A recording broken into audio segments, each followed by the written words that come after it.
Hello there, welcome to reviewed by Ali. John Wick 3 में John के बचने के बाद बावरी किंग और जॉन का हाई टेबल के खिलाफ प्लान क्या है? पहले से मौजूद सब्सक्राइबर्स और नए आने वालों का बहुत बहुत शुक्रिया। जॉन मोरक्कन सहरा में एल्डर से अपनी रिंग और आज़ादी वापस लेने गया, जहां अब एल्डर चेंज हो गया था।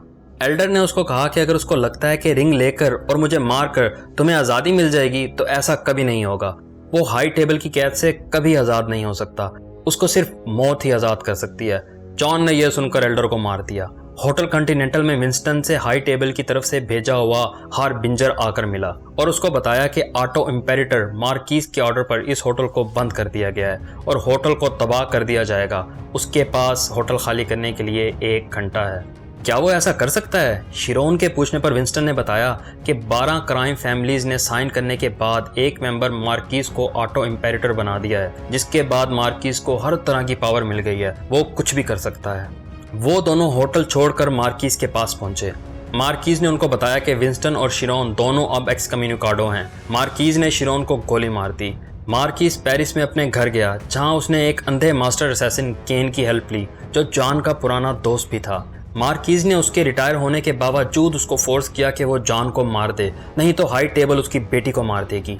जॉन ओसाका जापान अपने दोस्त कोजी से मदद मांगने गया। कोजी ओसाका कॉन्टिनेंटल का मैनेजर था।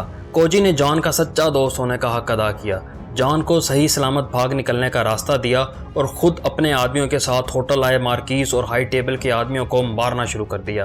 केन, जो कोजी का भी पुराना दोस्त था, वो भी आया था। जॉन और केन की लड़ाई हुई, मगर मिस्टर नोबॉडी की वजह से जॉन वहां से बचकर भाग गया। मिस्टर नोबॉडी एक किलर था जो पैसों के लिए जॉन को मारना चाहता था। कोई और जॉन को ना मारे, इसलिए वो दूसरों को मारकर एक किस्म की जॉन की हेल्प कर रहा था। केन ने लड़ाई में जख्मी कोजी को मार दिया। जॉन न्यूयॉर्क वापस आया, जहां वो शिरोन की कब्र पर विंस्टन से मिला। विंस्टन ने उसको बताया कि यह सब मार्कीज करवा रहा है, जो पेरिस में है। उसने बताया कि पुराने तरीकों के मुताबिक उसको हाई टेबल से आज़ादी मिल सकती है अगर वो ऑटो इम्पेरेटर मार्कीज को फाइट के लिए चैलेंज करे। और हाई टेबल के ट्रेडिशन के मुताबिक जॉन ये चैलेंज तब कर सकता है जब 12 क्राइम फैमिलीज में से कोई एक फैमिली जॉन के साथ हो जो उसके बिहाफ पर चैलेंज करे। तुम अपनी फैमिली से कहो कि वो तुम्हारे लिए ये काम करे। जॉन की फैमिली रस्करोमा थी, जिसके लिए वो बर्लिन जर्मनी गया, मगर जॉन ने अपना फैमिली टिकट कैसाब्लांका जाने के लिए इस्तेमाल कर लिया था, इसलिए अब इसका फैमिली से कोई रिश्ता नहीं था। जॉन की कज़न काटिया ने उसको बताया कि जॉन के अंकल पियोटर, जो कि काटिया का बाप था, उसको एक जर्मन हार्किन ने मार दिया है। अगर जॉन काटिया के बाप का कातिल को मार दे तो वो उसको वापस फैमिली का हिस्सा बना लेगी और मार्कीज को चैलेंज करने के लिए फैमिली का निशान दे देगी।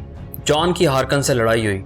हार्किन को मारने के बाद जॉन के हाथ पर रस्करोमा का निशान गर्म लोहे से छाप दिया गया। जॉन फिर से रस्करोमा फैमिली का हिस्सा बन गया। अब रस्करोमा फैमिली जॉन को उसके चैलेंज में सपोर्ट करेगी। विंस्टन को जॉन ने अपने सेकंड मैन के लिए सिलेक्ट किया। विंस्टन जॉन का चैलेंज लेकर मार्कीज के पास गया। मार्कीज ने विंस्टन को बताया कि अगर जॉन हार गया तो विंस्टन को भी मरना पड़ेगा। दोनों मुकाबले के लिए एग्री हुए कि सूरज निकलते ही उनका मुकाबला पिस्टल से होगा। मुकाबले के रूल्स के मुताबिक दोनों अपनी पिस्टल से 30 कदम की दूरी से एक दूसरे पर एक गोली चलाएंगे और हर गोली के साथ 10 कदम करीब आते जाएंगे, यहाँ तक कि कोई एक जिंदा बच जाए। मार्कीज ने अपनी जगह केन को इस मुकाबले के लिए नॉमिनेट कर दिया कि वो इसकी जगह जॉन से लड़ेगा। जॉन सुबह उस जगह ना पहुंच सके। मार्कीज ने जॉन के सर की कीमत बढ़ा दी, जिससे पूरा पेरिस जंग का मैदान बन गया। बावरी किंग और विंस्टन जॉन को सूट देने आए तो जॉन ने उनसे कहा कि अगर वो मर जाए तो उसकी कब्र पर लविंग हस्बैंड लिखवाना। पेरिस के जंग के मैदान में जिस तरह जॉन विक ने सबको मारा, उससे ऐसा लगा कि मौत भी उसके पास आने से डर रही है। आज जॉन के रास्ते में जो आया वो इस दुनिया से चला गया। कोई चीज जॉन को नहीं रोक सकी, मौत भी नहीं। मुकाबला शुरू हुआ। पहली गोली दोनों के बाजू पर लगी। वो 10 कदम करीब आ गए। गोली चली। जॉन को इस दफा भी बाजू पर लगी, मगर केन को पेट में लगी।